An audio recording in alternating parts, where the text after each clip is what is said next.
Tagging people mubtadi'ah, or tagging somebody a mubtadi' or a mushawish, because you want him to declare somebody a mubtadi' and he has refused to declare the person a mubtadi'.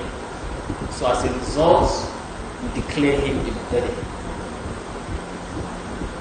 Mr. A and Mr. B, they are upon the Sunnah, and Mr. C upon the Sunnah. Then Mr. C falls into one bid'ah. Mr. B gives him an excuse. He has not declared him a mubtadi', but he faults his bid'ah. And this is wrong. That's an error from him. We are not accepting that. Then Mr. A says that you don't just say you are not accepting that from him. You should declare him a mubtadi'. So Mr. A declared Mr. C a mubtadi' for falling into one act of bid'ah. Then Mr. B said, no. Well, that's for you. I'm not declaring Mr. C a mubtadi'. Because he's upon Sunnah, that thing he has fallen into, we can consider it an error on his part. An error on his part. That is not his aqidah. Because he himself will go against such ideology. He will go against such ideology. But mistakenly somehow, he fell into that thing. And the next thing is Mr. A tells Mr. B, told Mr. B that if you don't declare C mubtadi', then I will declare you a mubtadi'. Using the statement, Man lam yubaddi' al-mubtadi' fa huwa mubtadi'. Anyone who does not declare mubtadi' is a mubtadi'. Anyone who does not declare a mubtadi' as a mubtadi', then he has become a mubtadi'. So then it says, then Mr. B, you have become a mubtadi'. Why?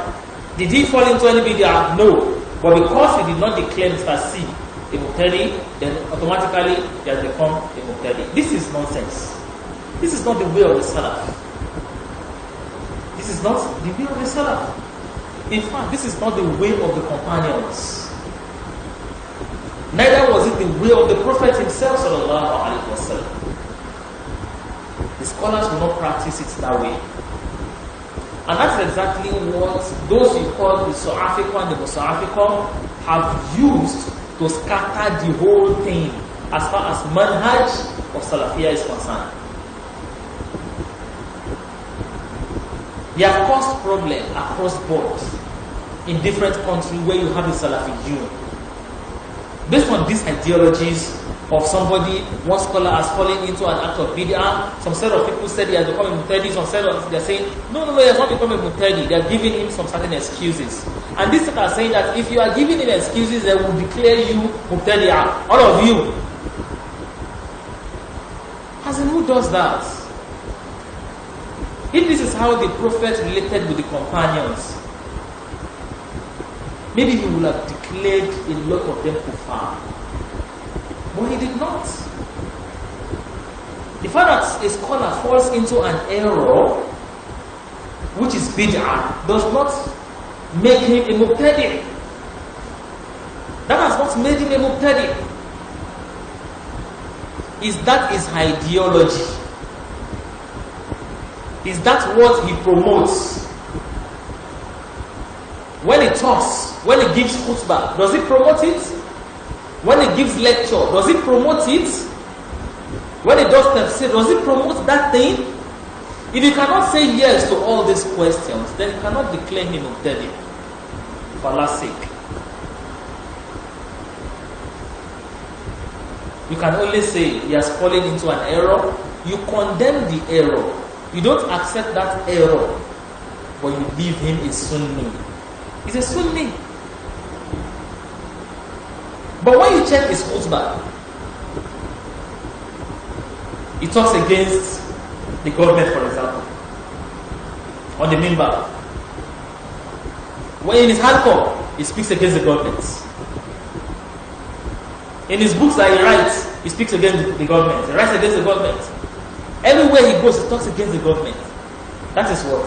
That is his manhaj. That is his own manhaj. he should be called, his attention should be called that this is not the manhaj of the Salaf. If he insists upon that, then you declare him mubtadi'. Because that is one of the foundations of bid'ah. Al-khuruj al-hukam.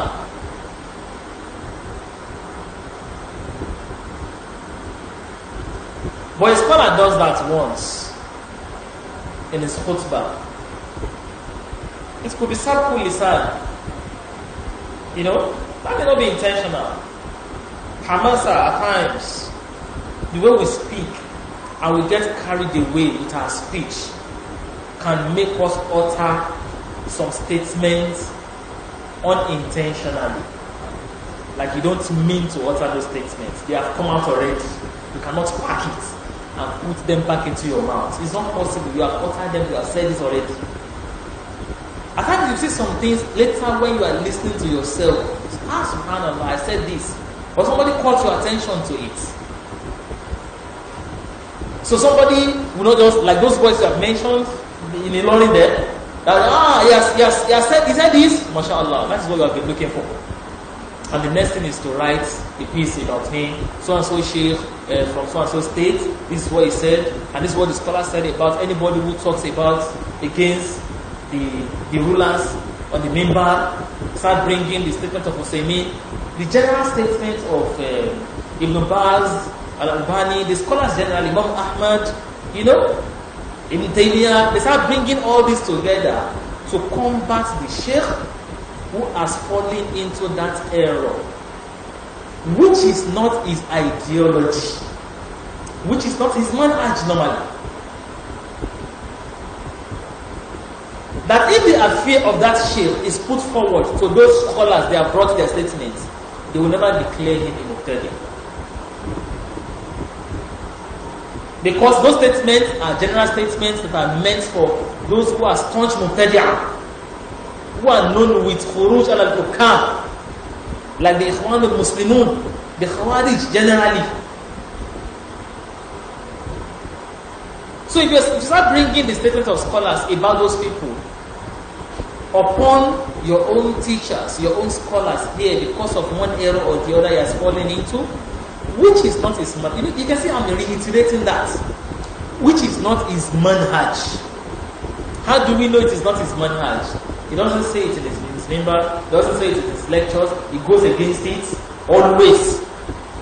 Then you cannot declare such person in mubtadi'. So people like that, they are just they are arrogant, they are, you know, they are ignorant. A lot of diseases of the heart they have to carry those words, and those are the attributes of those we call Su'afiqah. You understand? The Musafiqah, those ones, they are going against them. They share some attributes as well, but they have areas of differences. You understand? They have areas of differences. So this is not the way of the Salaf, generally speaking, and this is not what we actually got from the Prophet sallallahu.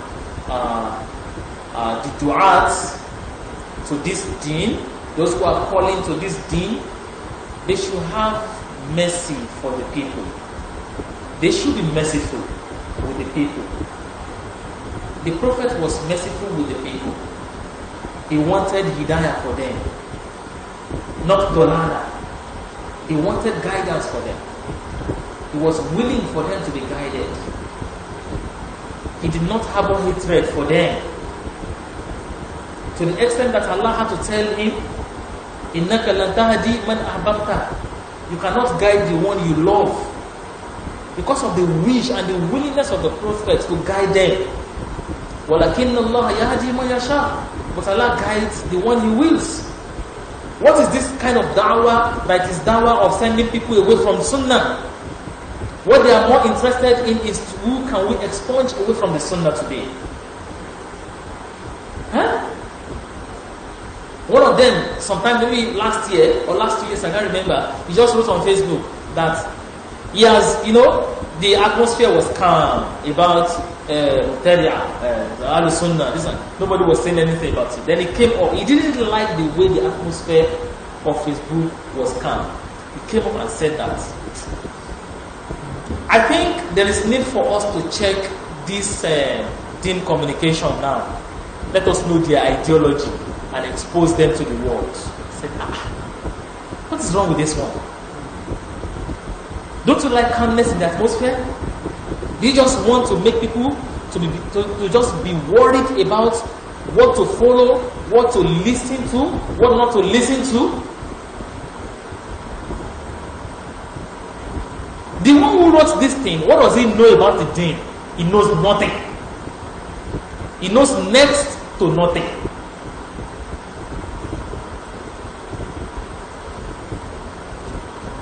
Can he read the books in Arabic? He cannot.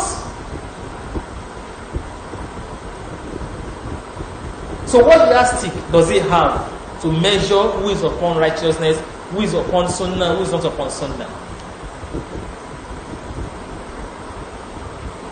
So there is no rahmah, in the da'wah of a lot of them. A lot of them.